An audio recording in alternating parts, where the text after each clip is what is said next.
All right, thank you. So, John Maxwell says that life's greatest experiences involve other people. And he actually says that what happens is that even if you experience good experiences by yourself, usually you will want to share them. And I bet each and every one of us can be able to give testament to that. That, for example, if you encounter a good song, you feel you want to share that with someone. Or if you encounter a good book, like some of the books that I've read. At times you read books that are very thought-provoking. For example, I know I've probably shared with one or two people in the room previously about one of the books I've read that talks about uh, and this is an interesting story where you find that there are, for example, people that are researching on what a concept they call immortality. So anyway, the point is, let me not digress, that when we experience something good, we want to share it with people. That most of life's great moments, the one that really resonate in our hearts, in minds, involve other people. So we don't greatly enjoy life all by ourselves as we do with others. Then he says that you'll get further in life if people like you.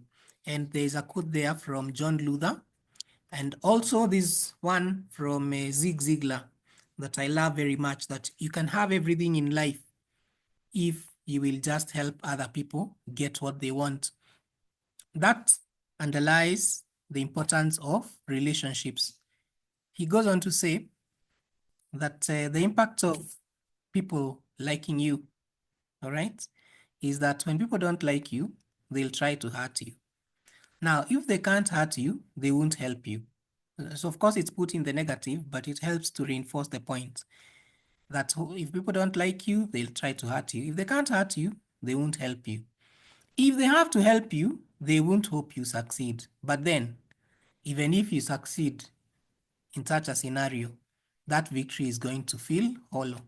And in defining relationships, quoting from Donald Clifton, he says that most of us can trace our successes to pivotal relationships. You know, that there is not one person or a certain community that you were part of that greatly impacted, say, for example, your worldview, maybe impacted your decision to walk down a certain path.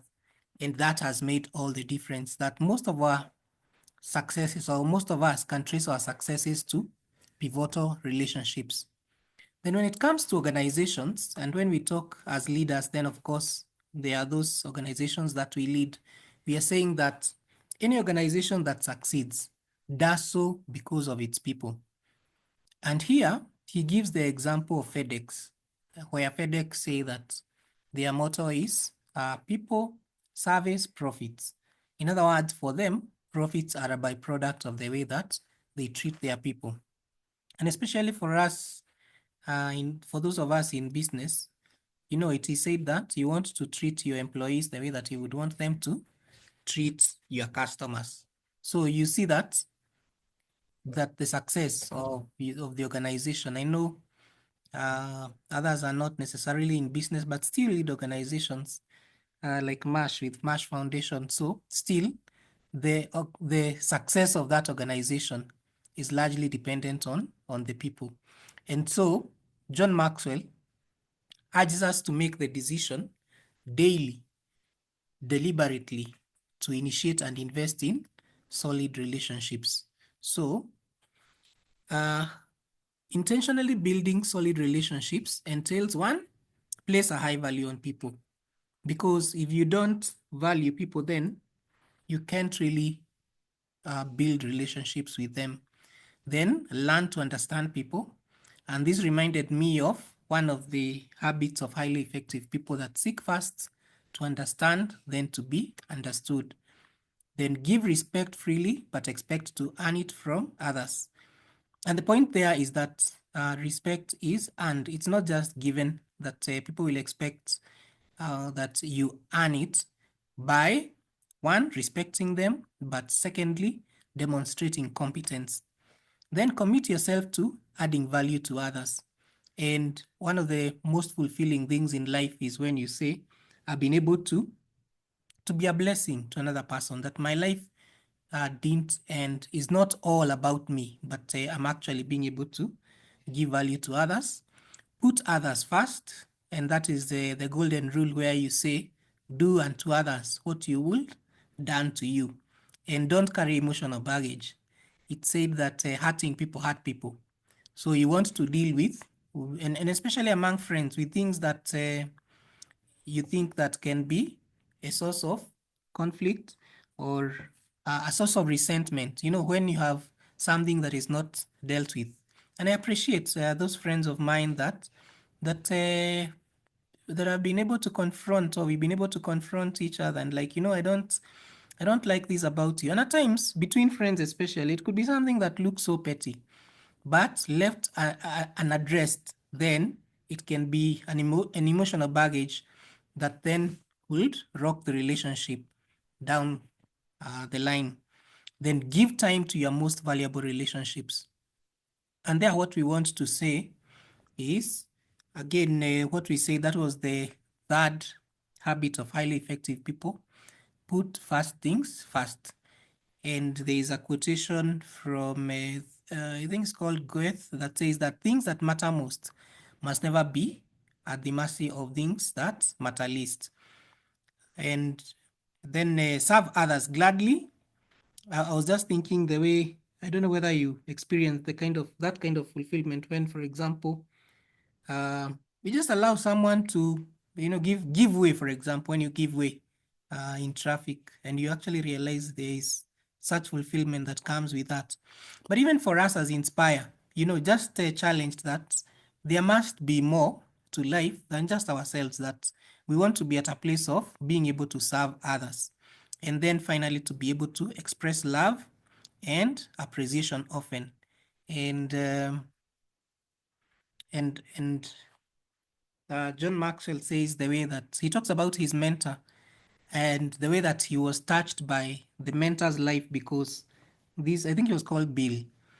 He says that he was so busy, yet he was able to pay attention to me personally. So just a recap of those points there, that you can't make the other fellow feel important in your presence if you secretly feel that he is a nobody. So that is, place a high value on people, then learn to understand people, give respect freely, but expect to earn it, commit yourself to adding value to others. And there he quotes Charles Spurgeon, who says that, carve your name on hearts, not on marble. I thought that is so powerful, that when you carve your name on hearts, it is, you can relate that to that saying that people will not forget what you made them feel, that you want people to carry you in their hearts, not necessarily to have your name engraved on a certain building, that is not as powerful as having people carry you in their hearts because of the impact that you've been able to impact them. And how do you do that? Look for ability in others, help others discover their ability, and help them develop their ability. In other words, as we say at Inspire, that discover your voice and help others discover theirs. Then he warns against approaching interactions as transactions, where you only add value if you expect value in return. Okay, so he says you add value, as the Kenyan saying goes, tenda wema nenda zako. You're not necessarily doing that because that person is able to repay you, but because you actually just value them because of the inherent value they have as a human being, and of course as God's creation. So put others first. That's the golden rule. Don't carry emotional baggage. Give time to your most valuable relationships. Well, this is the gentleman I was telling you, John Wolfgang von Goethe, who says things which matter most must never be at the mercy of things which matter least. Serve others gladly. And that's Helen Keller reminding us that life is an exciting business, and most exciting when lived for others. And finally, there to express love and appreciation often. Oh, that's where he was saying to Bill that, Bill, the greatest deposit you have made in my life is your personal interest in me. And I love this approach to leadership, where you say that the best way to help people is to see the best in them. Yeah, I think I don't want to belabor that point, since I also want to be able to give time for feedback. But basically there we can say that strong relationships are key to personal and professional fulfillment, and you want to invest in others to achieve meaningful and lasting success. So let me pause there. And as I promised, I need to stop recording so that your feedback is, well,